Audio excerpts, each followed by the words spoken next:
pick it up where we left off. We're ready for number 15. Now, this one, I don't have to do long division or synthetic division because I'm just dividing by what's called a monomial. This is a binomial because there's two terms, and this is only a monomial because there's no addition or subtraction sign that it's attached to, making it anything bigger. So what it means is this is divided by this is divided by this, and this is divided by this. Okay, so I have not a ton of space. So I'm just going to squeeze it in here. So I'm taking 12x cubed, and I'm dividing that by 4x, plus I have 8x squared, and I'm dividing that by 4x, minus 4, and I'm dividing that by 4x. Now we're just going to clean this up. Okay, so 12 divided by 4 is 3. And when you divide, you subtract exponents. When you divide, you have to subtract. So the exponent you don't see is 1. So 3 minus 1 is 2. So that's x squared. So I need a 3x squared. Okay, that rules a out. Okay, 8 divided by 4 is 2. And when you subtract exponents, 2 minus 1 is 1. So it'd be x to the first power. Okay, that keeps everybody still in the game. Negative 4 divided by 4 is negative 1. Now, notice there's not an x up here to go with this x down here. So this x is just going to stay put. But do you see how he's in the denominator? So he has to stay in the denominator. And so that makes our answer B. Okay, next one up.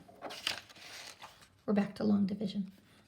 Since this is not a 1 in front, then I'm going to do long division. Okay, here we go. So all of this goes under here.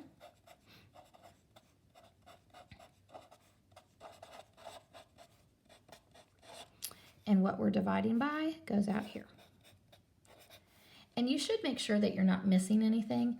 And I'm sorry, I didn't talk about that. So it starts with x cubed, so then it needs x squared, then it needs x, then it needs the constant. It's got everything, so I'm good to go. Okay, long division. I start with the front pieces, and I ignore everything else. What could I multiply 6x with to get 12x cubed? 2x squared. Okay, so I'm going to write that above the x squared. Whatever you put up here, you multiply with both of these. So 2x squared times 6x is 12x cubed. And 2x squared times negative 2 is negative 4x squared.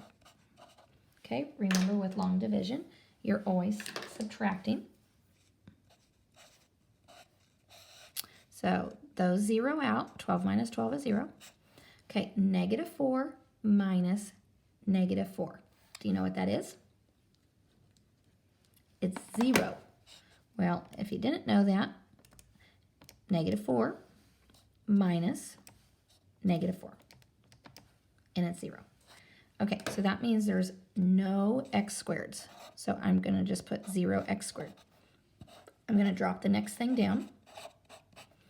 Okay. I'm going to go back to the front pieces.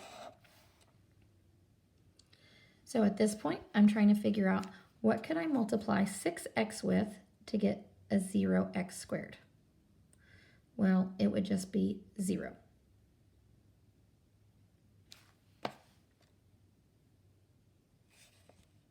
Okay, so I'm going to put 0 up here.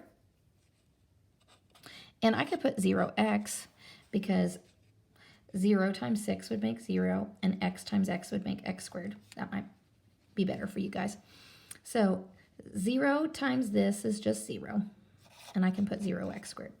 And 0 times this is just 0, but I'm just going to put 0x.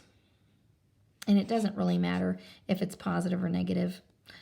If I follow this, a positive times a negative is a negative, but you know, 0 is not positive or negative, so that doesn't really matter. Okay, so 0 minus 0 is 0, and then negative 30 minus a negative 0 is just negative 30. Don't forget the x, and then drop down the last piece. Okay, back to looking at the front numbers. What could we multiply 6x with to get a negative 30x? A negative 5. And then negative 5 times 6x is negative 30x. And negative 5 times negative 2 is positive 10. See how these look exactly the same? So when I subtract, I'm going to get 0. So my remainder is a 0. So my answer is this, but I don't have to put the 0x in there. So it's just really 2x squared minus 5, which is answer choice D. So this one was a little confusing because of the 0 business. That doesn't happen real often, but that is a little confusing here. Okay, next one. Which description matches the transformation from the solid function to the dashed? So what's happening from the solid to the dashed? Well, it went up. So let's see which of these says it went up. It's not stretching at all. A horizontal shift means left or right. A vertical shift means up or down. So A's our winner. Horizontal means left or right. And this did not go left or right. So we don't want that one. But vertical shift means up or down. And you can clearly see that it went up. Okay, 18 is asking which of the following describes the cubic parent function's graph? Okay, just because I have this review printed out, the next question, 19, actually has our cubic parent function, f of x equals x cubed, actually drawn here. And this is asking about the cubic parent function's graph. And this is a picture of the cubic parent function's graph. So I'm not even going to put it in my calculator. Let's just look at this. So it wants to know which of these describes the graph. The y-intercept is located at 0, 1. Well, the y-intercept's where the graph touches the y-axis. And is that at 0, 1? No. So A is not it. It says there's a minimum but no maximum. C says there's 1, 0. And D says there's 2 vertical asymptotes.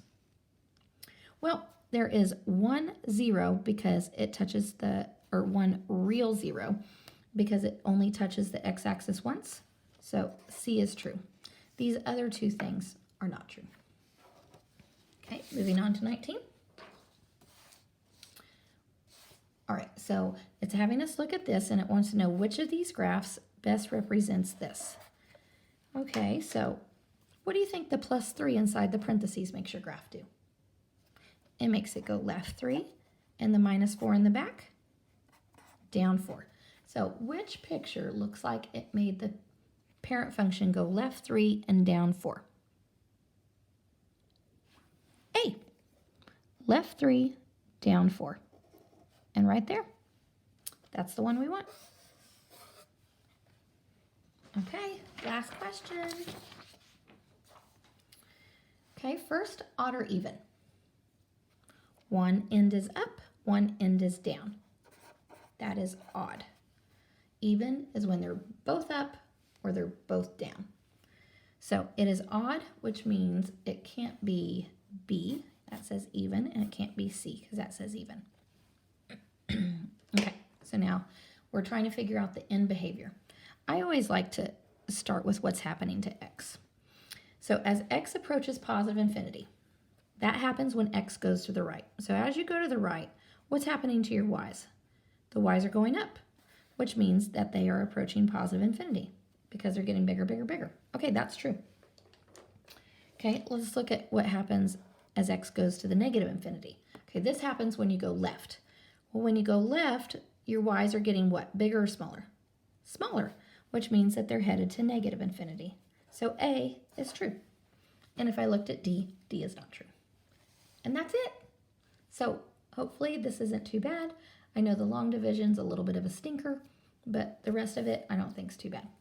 Okay, good luck on your test. Smiley face.